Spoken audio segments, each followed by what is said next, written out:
Assalamualaikum warahmatullahi wabarakatuh. Baik anak semuanya, langsung saja ya.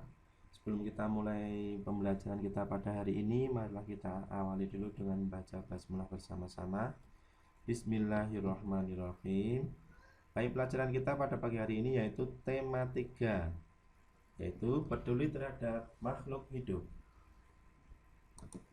Oke. Selanjutnya, subtema 1, hewan dan tumbuhan di lingkungan rumahku. Kita akan mulai dulu dari muatan bahasa Indonesia. Yang pertama, tentang materi wawancara. Apa itu wawancara? Wawancara yaitu kegiatan tanya jawab antara pewawancara dan narasumber yang dilakukan untuk memperoleh informasi tentang suatu hal atau peristiwa. Nah, jadi kegiatan tanya jawab yang dilakukan oleh dua subjek orang ya. Yang pertama adalah pewawancara, yang kedua adalah narasumber. Kemudian, siapa itu pewawancara dan siapa itu narasumber? Pewawancara adalah orang yang mengajukan pertanyaan terhadap narasumber, atau orang yang melakukan wawancara dengan menyebutkan pertanyaan. Kemudian narasumber siapa? Narasumber adalah orang yang ditanyai untuk memberikan informasi. Jadi ada pewawancara dan ada narasumber. Ini yang harus diingat-ingat ya pengertiannya. Selanjutnya ada beberapa hal yang harus disiapkan sebelum melakukan wawancara. Yang pertama, menentukan topik wawancara. Kenapa topik wawancara itu perlu ditentukan? Satu, agar proses wawancara nanti itu berlangsung fokus, tidak melebar pembahasannya. Yang kedua, membuat daftar pertanyaan yang akan diajukan saat wawancara. Agar apa? Agar saat wawancara berlangsung nanti tidak bingung mau bertanya apa. Yang ketiga, menentukan narasumber. Nah, ini narasumber ini harus ditentukan dulu. Siapa narasumbernya, mau wawancaranya kapan, dan sebagainya harus jelas agar saat melakukan wawancara nanti semuanya sudah siap. Selanjutnya, nah ini kalau tadi kita sudah bahas sebelum melakukan wawancara, sekarang kita bahas saat melakukan wawancara atau saat sedang wawancara berlangsung. Satu, mulailah pembicaraan dengan sapaan yang ramah, kemudian memperkenalkan diri. Dua, mengajukan pertanyaan yang jelas dan menggunakan bahasa yang santun, yang baik. Tiga, catatlah jawaban yang dijelaskan oleh narasumber. Yang keempat, akhirilah wawancara dengan kesan yang baik dan menyenangkan. Nah, ini adalah 4 hal yang perlu dilakukan saat wawancara, saat kegiatan wawancara itu berlangsung. Selanjutnya kita akan belajar lagi tentang muatan IPA, yaitu kerusakan lingkungan. Anak-anak semuanya, jadi kita sebagai manusia itu hidup, berinteraksi, berkomunikasi selain kepada sesama kita, juga kepada lingkungan kita. Komunikasi atau interaksi antara manusia dan lingkungan yang tidak seimbang akan menimbulkan berbagai masalah. Nah, ini ya yang tidak seimbang.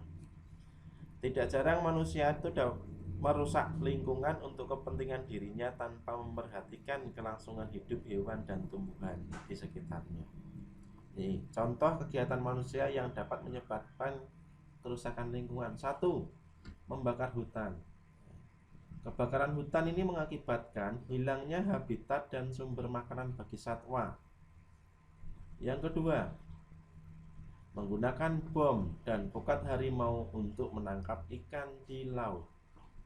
Menangkap ikan dengan menggunakan bom atau pukat harimau itu dapat merusak terumbu karang dan kematian hewan laut lainnya. Nah, oleh karena itu dilarang menggunakan bom dan pukat harimau untuk menjaga kelestarian hewan laut, terumbu karang yang ada di dalam laut. Oke, kita akan belajar lagi tentang bagian-bagian tumbuhan. Satu, akar. Akar adalah bagian tumbuhan yang tertanam di dalam tanah. Dua, batang. Batang bagian tumbuhan yang berada di atas tanah. Tiga, daun. Bagian tumbuhan yang berbentuk lembaran dan tumbuh pada cabang-cabang cabang-cabang batang. Ini akar. Ini ya. Jadi bagian tumbuhan yang berada di dalam tanah. Fungsinya akar apa? Nah, ini diingat-ingat. Satu, menyerap air dan zat hara dari dalam tanah. Dua, menguatkan berdirinya tumbuhan pada tempat tumbuhan. Tiga, tempat menyimpan cadangan makanan. Kemudian yang kedua, batang. Batang adalah bagian tumbuhan yang berada di atas tanah. Fungsinya apa? Satu, menyalurkan air zat hara dari akar tadi disalurkan oleh batang ke seluruh bagian tumbuhan. Dua, tempat tumbuhnya daun, bunga, dan buah. Tiga, tempat menyimpan cadangan makanan pada beberapa jenis tanaman tertentu, misalnya tanaman tebu. Tiga, yaitu daun. Nah, ini daunnya. Berfungsi tempat fotosintesis salah satunya. Yang kedua, nah ini fotosintesis itu apa? Proses pembuatan tanaman. Proses pembuatan makanan pada tumbuhan dengan bantuan cahaya matahari. Yang kedua, sebagai tempat penguapan air. Yang ketiga, sebagai alat pernafasan pada tumbuhan, terletak di stomata. Nah, ini macam-macam daun. Daun dibedakan berdasarkan tulang daun. Yang pertama adalah tulang daun menyirip. Yang kedua, tulang daun melengkung. Yang ketiga, tulang daun menjari. Pohon pepaya, pohon singkong gitu ya. Yang ketiga, tulang daun sejajar. Nah, jagung contohnya. Selanjutnya, bunga. Bagian-bagian bunga yang pertama adalah A, tangkai bunga. Ini ya, menahan bunga agar tidak mudah terbawa angin. Yang B, kelopak. Berfungsi melindungi bunga sebelum mekar. Yang C, mahkota, menarik perhatian polinator. Yang D, benang sari. Ini ya yang D ya, alat reproduksi jantan. Yang E, putih, alat reproduksi betina. Oke. 5 nih, seharusnya angka 5 ini. Buah dan biji. Di monitor sudah ada gambar buah ya. Buah merupakan bagian tumbuhan hasil dari perkembangan bunga. Ini adalah daging buah. Kemudian ini bijinya. Yang kulit buah adalah ini kulit buah. Baik, anak-anak, kita akan lanjut ke muatan IPS, penampakan alam dan pemanfaatannya. Yang pertama, dataran rendah. Apa yang dimaksud dataran rendah? Yaitu permukaan bumi permukaan bumi dengan ketinggian 0 sampai 200 meter di atas permukaan laut. Lahan pada dataran rendah biasanya dimanfaatkan untuk berbagai keperluan, pertanian, perkebunan, perumahan, industri, perkantoran, dan sebagainya. Hasil pertanian di dataran rendah ini contohnya padi. Pertanian padi termasuk contoh pemanfaatan dataran rendah. Tebu. Nah, kalau ini hasil peternakan di dataran rendah, ada ternak kambing, ternak lele. Nah, beberapa mata pencaharian penduduk di dataran rendah: tani, ternak, pegawai perusahaan, perkantoran. Nah, masih banyak lagi. Sekarang dataran tinggi, yaitu permukaan bumi yang tingginya lebih dari 200 meter.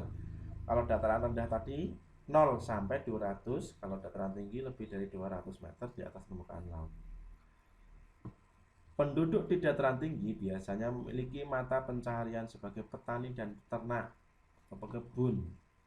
Dataran tinggi sangat cocok dimanfaatkan satu lahan perkebunan, peternakan, dan tempat rekreasi. Perkebunan teh ini biasanya banyak kita jumpai di daerah dataran tinggi. Sekarang pantai. Yang ketiga, pantai adalah daratan yang berbatasan langsung dengan laut. Daerah pantai umumnya landai dan berpasir. Beberapa macam pemanfaatan pantai. Satu, contohnya adalah budidaya ikan laut, udang, cumi, dan rumput laut.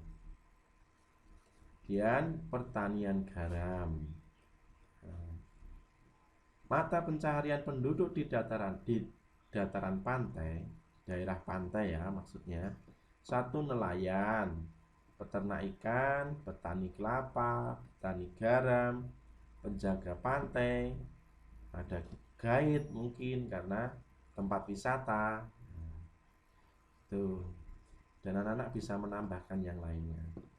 Sekarang PPKN. Hak dan kewajiban dalam memanfaatkan tumbuhan. Manfaat dari tumbuhan dapat dijadikan sebagai bahan makanan dan penghasil oksigen. Oleh karena itu kita berhak memanfaatkannya. Tapi jangan lupa juga terhadap kewajiban kita untuk merawatnya. Contoh ini contoh hak dan kewajiban memanfaatkan tumbuhan. Hak kita mempunyai hak untuk menggunakan kertas untuk menulis, karena kertas itu berasal dari tumbuhan. Tapi kita juga mempunyai kewajiban menghemat kertas agar tidak banyak pohon yang ditebang. Jadi haknya menggunakan kertas, kewajibannya adalah menghemat kertas. Selanjutnya yaitu SBDP. Langkah-langkah membuat kolase. Apa itu kolase? Yaitu karya seni yang dibuat dengan cara menempelkan suatu bahan pada media. Ini contohnya ya. Ini kolase dengan menggunakan biji-bijian. Ini berbentuk bunga. Bahan-bahan yang dapat digunakan untuk membuat kolase. 1. Ranting yang kering. 2. Daun yang kering.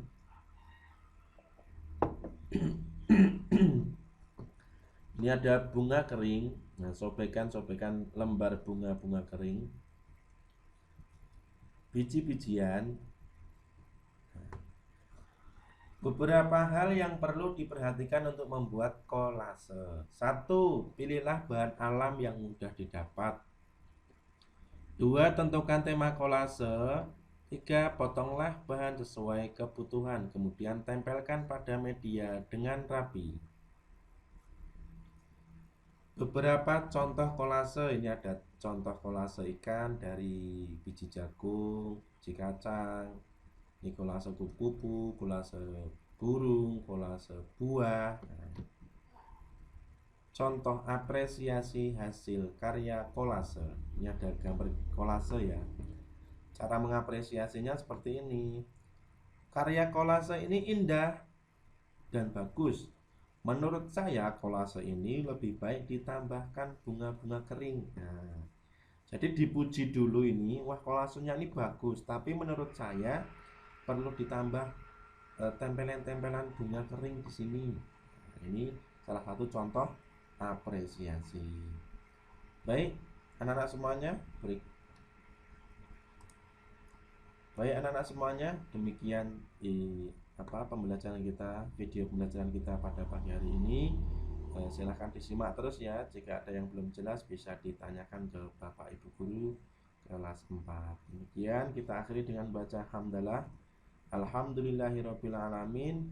Assalamualaikum warahmatullahi wabarakatuh.